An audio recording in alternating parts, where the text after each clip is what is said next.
সালাম আলাইকুম ওয়ারাহমাতুল্লাহি ওয়া বারাকাতু। স্বাস্থ্য বিষয়ে আলোচনা। বাংলাদেশি যে স্বাস্থ্য, আমরা যে ভয়াবহ একটা ভয়ঙ্কর দিকে চলে যাচ্ছি, এটা স্বাস্থ্য মন্ত্রণালয়, এটা কৃষিবিদ, এটা সুশীল সমাজ, এই জনগণের প্রতি আমি আবেদন জানাই এবং আপামর জনসাধারণ এই জন্য লড়াই করা আরম্ভ করা দরকার।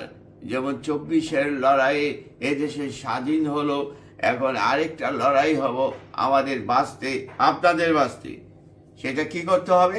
সেটা হচ্ছে আমাদের প্রতিটা খাদ্যের ভিতরে যে ভেজাল, এই ভেজালগুলো পেটে ভিতরে ঢুকছে, আমরা ভেজাল মানুষ তৈরি হচ্ছি। এখন দেখা গেছে ডায়াবেটিক্স একটা বিরাট বড় একটা কারখানা হয়ে গেছে বাংলাদেশটা। আর মানুষ ব্যায়াম করে না, পরিশ্রম করে না, খালি ডায়াবেটিক্সের ওষুধ খায়, ওষুধ খায়, ওষুধ খায়। ব্যায়াম পরিশ্রম করলে ডায়াবেটিক্সের 14 গোষ্ঠী বলাই যাবো গা।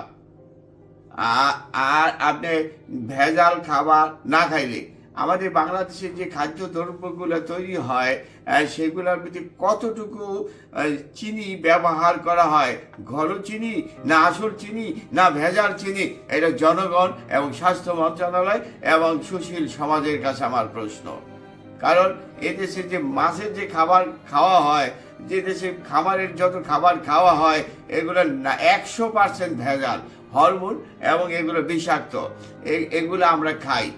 এই দেশে যে ফলমূল হয়, এগুলো এক বছরে যে 3বার কলা হইতো, সে জমিতে হয় 2বার কলা। সেই কলাগুলাকে ফরমালিন পানিতে ভিজায়, সে কলাগুলো ফানার গোড়াটা থাকে সবুজ, আর ভিতরে থাকে চতুর্দিক থেকে থাকে পাকা। আর এগুলা মানে 3বারের জায়গায় 2বার করা হয়।